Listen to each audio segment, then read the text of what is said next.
Hi guys, now is May 15, 2026 Friday. As you can see guys, andito na naman ako sa fish pan ko. Bago lang ako napapakain ng dinner Manila guys. Oh, look at them guys, oh, they are still eating pa guys. Oh, hindi pa naubos mga pagkain lang guys. Oh. Ito po ang mga pets ko guys, mga koi fishes. At ito po ang koi fish pan ko guys, maliit lang. Simple, small, butterball, yan. Maliit lang siya guys. At ito po ang filtration system ko guys, pinaglass ko para magandang tingnan. Pinawilding ko para maghang, para mas lalong magandang tingnan. Pero honestly guys, medyo maganda din ang presyo sa pagpagawa namin yan. I'm just joking guys, I'm just only kidding. Oh, ito po ang mga koi fishes ko guys. Oh. And by the way guys, sa video kong to, i-flex ko ang nagwa-waterfall sa pond ko. Yan ang tinatawag na submersible pump. Ang brand na submersible pump ko guys ay Aquaspeed submersible pump. Oh, ang lakas-lakas niya, sa sobrang lakas niya, ang ingay-ingay niya. Maririnig natin guys, oh.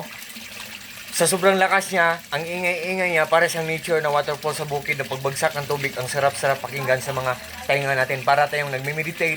Sa sobrang lakas niya, ang daming bubbles na na-produce niya o na-create niya. At the same time, ang daming ding mabibreathe in na oxygen ng mga koi fishes natin sa pond natin. Ganyan kaganda ang Aquaspeed submersible pump guys.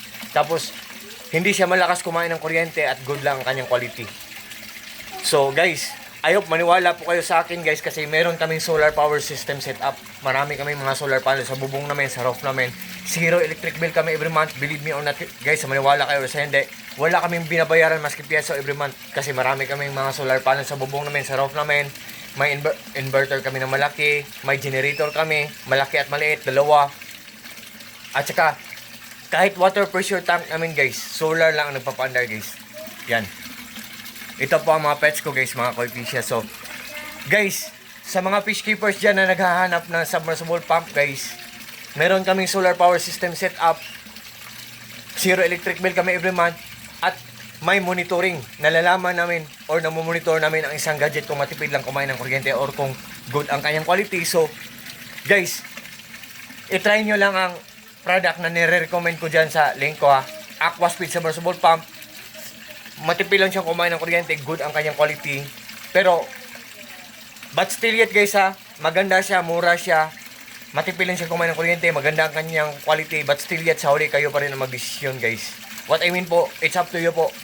Hindi po ako namimilit. So, sa lahat po ng mga friends ko dyan, especially na po sa palaging nag-order sa mga products ko, sa links ko. Thank you so much po sa trust po, sa suporta po. Take care po tayo always. Peace. Good evening. Happy fish keeping. God bless us all. And that's all.